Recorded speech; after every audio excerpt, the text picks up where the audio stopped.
पाचवान।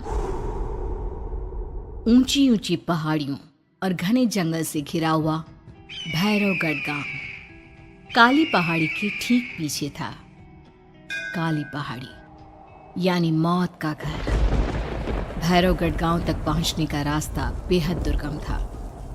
लगभग 24 घंटे घने तूफान और तेज हवाओं की वजह से वहां के वीराने माहौल की कहानियां लोगों के दिलों को दहला देती थी। ऐसे बहुत कम लोग थे जो भैरवगढ़ गांव तक जाने की हिम्मत करते थे। लोगों का कहना था कि इस गांव के आसपास बुरी आत्माओं का साया मंडराता है। गांव के रहने वाले लोगों ने वैसे तो अपनी आंखों से किसी बुरी आत्मा या साये को नहीं देखा था, लेकिन गांव का बच्चा बच्चा इस बात को महसूस कर सकता था कि गांव के ऊपर कोई तो खौफनाक साया मंडरा रहा है। और उसकी वजह ये थी कि उस गांव में जैसे ही कोई लड़का 18 साल का होता, उसके 18वें जन्मदिन की रात ठीक 12 बजे अकस्मात उसकी मौत हो जाती। हर बार ये मौतें बड़े ही रहस्यमयी ढंग से होती और इस बार सरपंच सुमेर के बेटे को 18 साल होने में अब बस 15 दिन बाकी थे। अजी सुनते हैं, हमारा बेटा भी कुछ दिन बाद 18 साल का हो जाएगा। कहीं वो डायन उसे भी खा गई तो?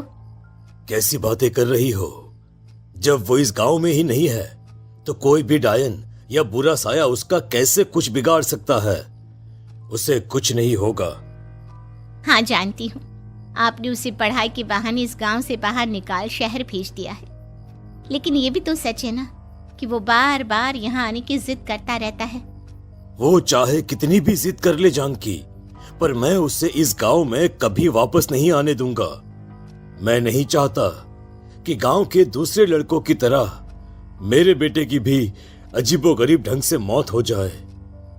कभी कभी तो लगता है कि हम सब गांव वालों को हिम्मत करके अपने गांव को इस बुरी आत्मा से छुड़वा लेना चाहिए। लेकिन कौन जानता है आखिर वो खतरनाक साया किसका है? वो काली आत्मा कौन है जो रातों रात हमारे गांव के लड़कों को निगल जाती है? सुमेर और जानकी जब ये सारी बातें कर रहे थे तब रात के लगभग 10 बज चुके थे और हर रात की तरह भैरवगढ़ गांव एक भयानक काले तूफान की आगोश में था। बाहर चल रही तेज हवाएं और बारिश के बीच कभी कभी ऐसा लगता जैसे कोई बुरी तरह से चीख रहा है। किसी के तड़पने और चीखने की आवाजें गांव के कानों में बार बार टकराती, पर वहां रहने वाले किसी भी औरत या आदमी के अंदर इतना साहस नहीं था कि वो अपने घर से बाहर कदम रख के उन आवाजों तक पहुंच सके। सो जाओ जानकी और घर के खिड़की दरवाजे कसकर बंद कर दो। अब जानकी सब खिड़कियां ठीक से बंद करने ही लगती है कि तभी उसे अपने घर के दरवाजे पर जोर जोर से खटखटाने की आवाजें सुनाई देती है। इन आवाजों को सुनकर जानकी और सुमेर के चेहरे डर से पीले और हाथ पैर ठंडे पड़ जाते हैं। जानकी, जानकी, इतनी रात कौन होगा? पता नहीं, ऐसा लग रहा है कोई बुरी तरह से दरवाजा खटखटा रहा है। अरे हाँ, पर किसी की आवाज भी तो नहीं आ रही। क्या करूं? दरवाजा खोल लूं या नहीं? कहीं ऐसा ना हो कि किसी को हमारी मदद की जरूरत हो। लड़खड़ाते कदमों से सुमेर दरवाजे के करीब जाता है और अपने कान को दरवाजे पर रख धीरे से आवाज देते हुए पूछता है, कौन है? कौन है वहां? तभी एक बेहद डराने वाली आवाज उसके कानों से टकराती है। दरवाजा खोलो, दरवाजा खोलो, वरना आज की रात इस गांव में कोई जिंदा नहीं बचेगा। मैं जानती हूँ तुम्हारा बेटा 18 साल का होने वाला है। अगर उसकी जान की जरा भी परवाह है तो दरवाजा खोल दो। इस आवाज को सुनते ही सुमेर घबरा कर पीछे हट जाता है और जानकी को पूरी बात बताता है। कहीं वो डायन हमारे घर तक तो नहीं पहुंच गई? अब हम क्या करेंगे? मुझे दरवाजा खोलना ही होगा जानकी। मेरे पास अब कोई रास्ता नहीं है।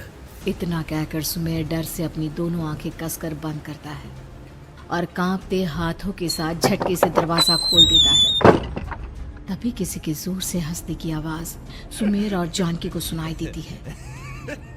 उस आवाज को सुन दोनों दरवाजे की तरफ देखते हैं और सामने अपने बेटे राहुल को खड़ा देख दंग रह जाते हैं। राहुल के हाथ में उसका मोबाइल होता है जिसमें से वो आवाज बज रही थी। ये क्या मजाक है? और तू यहाँ, तुझे मना किया था ना गांव में आने को, समझ में नहीं आता क्या? 18 साल का होने वाला है तू। माँ, आप लोग भी पता नहीं किन अंधविश्वास भरी बातों पर भरोसा करते हैं। क्या क्या मैं अपने घर नहीं आ सकता? आप लोगों से नहीं मिल सकता? देख बेटा, हमने तुझे किसी वजह से ही इस गांव से दूर रखा था और यहां आकर तूने अच्छा नहीं किया। चल चल चल, मैं तुझे अभी के अभी वापस शहर छोड़कर आता हूं। ओफो पापा, आप बेकार की बातों से परेशान हो रहे हैं। बाहर इतना तेज अंधड़ तूफान चल रहा है, कहीं जाने की जरूरत नहीं है। मैं बस आप लोगों से मिलने आया हूं, कुछ दिन रहकर चला जाऊंगा। दिमाग खराब हो गया है इस लड़के का, नहीं जानता कि इस गांव में ये सुरक्षित नहीं है। किसने कहा था तुझे यहाँ आने को? ये आवाजें सुन, बाहर से जो आवाजें आ रही है तुझे सुनाई नहीं देती क्या? अरे माँ, जब जोर से तूफान चलता है, तेज हवाएं चलती हैं, तो इसी तरह की आवाजें आती हैं। ये बहुत नॉर्मल है माँ। नॉर्मल होगी तेरे लिए बेटा। 4 दिन शहर में पढ़कर आया है तो अपने माँ बाप की बात नहीं मान सकता। माँ, मुझे अभी बहुत जोरों से भूख लगी है, पहले कुछ खिला दो, और रात भी बहुत हो गई है। हम इस बारे में कल बात करते हैं, ठीक है? राहुल के वापस आ जाने से जानकी और सुमेर की आंखों की नींद उड़ गई थी। खाना खाने के बाद राहुल तो अपने बिस्तर पर जाकर सो गया, लेकिन जानकी और सुमेर पूरी रात उसके कमरे के बाहर पहरेदारी करते रहे। उन्हें पल पल इसी बात का डर था कि कहीं उनके बेटे को कुछ हो ना जाए। रात बीतती है, सुबह का सूरज निकलता है। अब जैसे ही वो राहुल को नींद से जागते देखते हैं तो उन दोनों के दिल को सुकून मिलता है। अरे माँ, पापा, आप अभी तक यहीं बैठे हैं? क्या पूरी रात सोए नहीं? जिनकी जवान बेटी की जान को खतरा हो, उन माँ बाप को नींद नहीं आती बेटा। बेटा, अब तो वापस शहर चला जा। देखो माँ, मैं किसी जरूरी काम से इस गांव में आया हूं, और वो काम पूरा होने के बाद मैं खुद यहां से चला जाऊंगा। काम? गांव में तेरा क्या काम है? पापा, मैं बचपन से ही इस गांव के बारे में बेहद डरावने किस्से सुनते आया हूं, इसीलिए अब मैं उन्हीं किस्सों के ऊपर डॉक्यूमेंट्री फिल्म बनाऊंगा। रिसर्च करना चाहता हूं कि आखिर सच्चाई है क्या। हे भगवान, लो जी, सुन लिया, और भेजो इसे पढ़ने के लिए शहर। मैंने आपसे पहले ही कहा था, मेरी बहन के पास दूसरे गांव भेज दो। ना ये शहर जाता और ना उल जुलूल की बात इसके दिमाग में आती।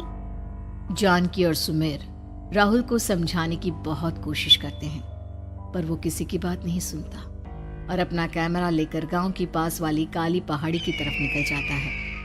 अब राहुल जैसे ही काली पहाड़ी पर पहुंचता है, उसकी नजर पहाड़ी के ठीक बीचों बीच बनी एक पुरानी झोपड़ी पर पड़ती है।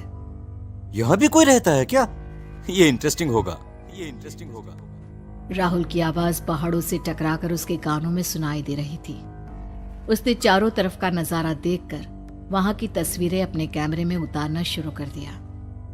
तभी अचानक राहुल ने अपने कैमरे में खींची हुई तस्वीर को जूम करके देखा, और उसमें उसे जो नजर आया वो देखकर राहुल की होश उड़ गए। क्या सचमुच उस गांव के ऊपर किसी बुरी आत्मा का साया था? क्या राहुल की जान बच पाएगी? क्या देखा था राहुल ने उस फोटो में जिसे देखकर वो दंग रह गया? इन सवालों के जवाब जानने के लिए देखिए इस कहानी का अगला भाग।